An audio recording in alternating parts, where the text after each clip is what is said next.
All right, welcome back. Continuing on in the hangar, working on this SkyMaster SU-27. I've got all the wires ran from the servo forward, and all the wires are going right up there to where I'm going to have the DLPH sitting over there. So that'll be my power system, keeping the leads to the servos actually as short as possible, and then I'll run the longer leads since I can go like with a thicker wire to the batteries in the nose, because I know the batteries are probably going to have to be in the nose. It'd be great if they're not. That I can always move them back, but I'm planning on putting the batteries in the nose. So, and with that also being said, I'm also putting all the air valves in the nose, tanks in the nose. That way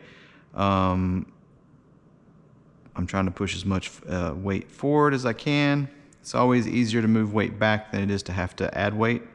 So that's kind of my plan. And yeah, the DLPH2 doesn't weigh that much, so having it where it is kind of, you know, probably 2 foot forward of the CG location is fine. So it's going to be hard to see, but I did. So this area here is my air system area. So I got this little tank. I've got a large 700 milliliter, 700 milliliter, and a 360. This 360 is tying into the right air tank for a gear and gear doors. So that should be plenty. That's what a large tank, an extra large tank is for the JMP. It's actually a little bit more than a large tank, about 60 milliliters. So, and that should be plenty for the gear and the gear doors. And I took another 700 milliliter that I'm going to use for the brake. I'll probably tie the lock into it as well. And I just realized I'm going to have to add one more valve. And that'll be for the chute deployment, because I am going to use the speed brake air cylinder for my chute deployment. So I'm just going to ditch this ridiculously large electric. It's a JMP motor with a JMP controller, JP controller. It's just a motor with a long worm drive on it that pushes this piece out. It's super heavy duty. Like I said, I think the way they designed it, if you hard mounted this, you could attach the chute directly to the end of it and it would be fine, because there's no way, the way this thing's designed, it's kind of like got like a lock on it, so even when it's all the way out, you're not going to pull it apart. But it's heavy. I mean, that's heavy as crap, and it's way out on the tail. So and it's slow. I mean, it's fast, but it's not as slow as an air cylinder would be. So, you know, you touch down, and if it takes 3 to 4 seconds for it to push the chute out, there's no telling how far you are down the runway, and I want to be able to deploy it as fast as possible. So I'm going to put an air cylinder with a little two-way valve on it, and I'm just going to mount this inside where this would have mounted, because it simply just had a rod going through right here. So it was kind of mounted just like this, and then it pushed those pieces that I showed you guys before, this area right here. So your chute would be in this area. So I'm just going to mount it like this, kind of where it would end, and then push it all the way out. So it's essentially going to be about right there. So I'll make a mounting system that kind of ties into this, because this kind of screws into the bulkhead. So it'll be a good way to put some glue and a rod through and support it, so it won't pull through. So there's a bulkhead here. This sits against it. So this will be kind of attached to this area here in this bulkhead. So that'll help hold it. So, and then I will secure the chute by the wires inside the actual aircraft, so it doesn't pull out. But yeah, I got to add another air valve. What's going on my stuff here? Okay, it's still recording. I think it's recording. I don't know. We'll see.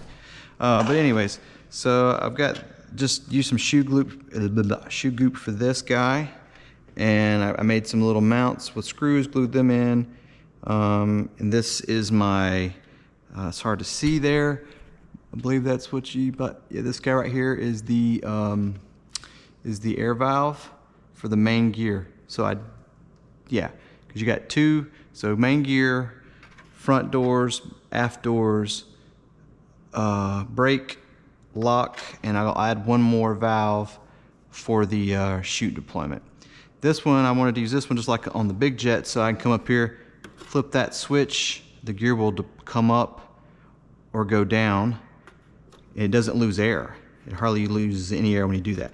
So it allows you to put the gear up and put the gear down without having any power. So it's great when I roll this thing up in my trailer and it's time to put it on a shelf, or I need to get it under something, I can just flip that switch, the gear will come down, roll it forward a little bit more, flip the switch to come back up, and then put it where I need it. So, but that's kind of where I'm at. I'm gonna call it for the night. And tomorrow I'm gonna come out and get all the airline hooked up and finish that. And I also I glued the mounts in. It's hard to see as well. There's one, and that's what holds this. It's got the little lollipop piece on the back here that goes in that back bulkhead.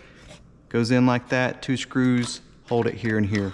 And this will be to put whatever, if I mount batteries, this air sequencer, hard to see. I'm gonna give this guy a try, this EvoJet, versus the Zykoi one. And I'm gonna do a video on this guy, kind of how it sets up. The only thing I don't like about this one versus the Zykoi is the lack of air telemetry.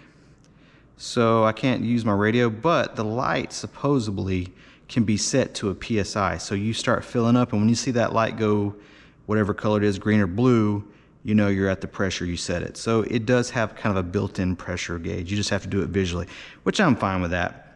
You know, as long as I just have to mount it someplace that I can see it, which is, typically here. So if you're filling it from the nose, you should be able to see it and everything. So, but yeah, so.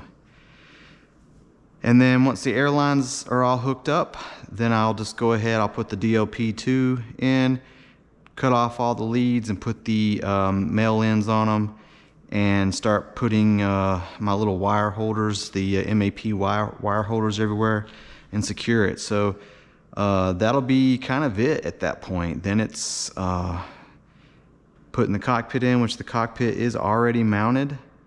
I just have to do some repairs on it, which I've kind of already started, and it's done. So it's kind of coming up to the, I keep saying that every day I'm gonna come out here and get this thing done before I go to Georgia next week.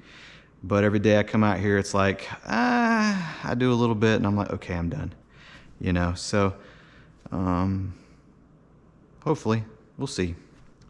If I do, I do. If I don't, I don't. It's no big deal. It just sucks because it's kind of the last flying event for me until the spring of 25. So, but you guys have a good one. I'm gonna wrap it up tonight, go get some dinner, watch the debate, which ain't really much of a debate, but I'm gonna watch it regardless. So you guys have a good one. Cheers.